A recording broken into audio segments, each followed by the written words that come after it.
মে দিবস সঙ্গে শুক্র শনি টানা ৩ দিনের ছুটি পেয়ে কেউ ছুটেছেন সমুদ্রের কাছে, কেউ বা পাহাড়ি অরণ্যে। কক্সবাজার, বান্দরবান ও সিলেট প্রতিনিধিদের পাঠানো তথ্য ও ছবিতে দেখুন ডেস্ক রিপোর্ট। কক্সবাজার সমুদ্র সৈকতের সুগন্ধা, কলাতলি, লাবণী পয়েন্টে হাজার হাজার পর্যটক।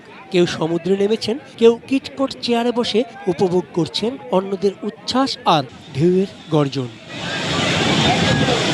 কেবল কক্সবাজার সদরে নয়, ইনানির পাথুরে সৈকত আর হিমছড়ি ঝর্ণা সহ আশপাশের দর্শনীয় স্থানগুলোতেও ভিড়। সুযোগ বুঝে হোটেল মালিকরা বেশি ভাড়া নিচ্ছেন বলে অভিযোগ করেছেন পর্যটকরা। আরও 10 থেকে 15 জন মতো ভলান্টিয়ার রয়েছে, তারাও আমাদের সাথে এসে কাজ করতেছে। আমরা যাচ্ছি জানি ছুটিতে এসে পর্যটন নিরাপদে বাড়িতে ফিরে যেতে পারে।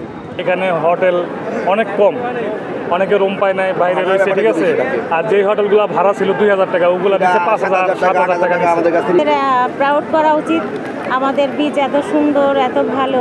বাংলাদেশের অন্যান্য বীচে আমি কয়েক জায়গায় আমার যাওয়া হয়েছে, কিন্তু আমাদের দেশের বীচটা এত ভালো, এটা আসলে অসাধারণ। এটা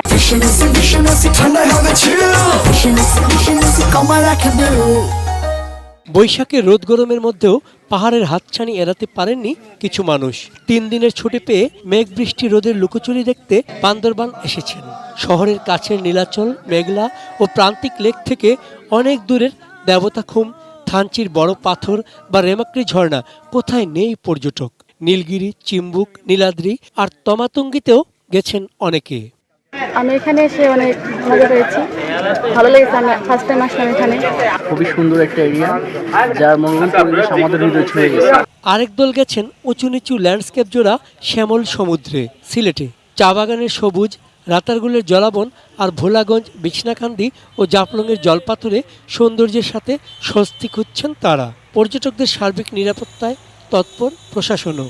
যে প্রকৃতির এই নিসর্গ আসলে না দেখলেই নয়, যেটা যা আমরা বইতে পড়েছি, ছবিতে দেখেছি, কিন্তু বাস্তবে তার থেকে আরো অনেক বেশি সুন্দর। চন্দন পাল, ডেস্ক রিপোর্ট, এটিএন নিউজ।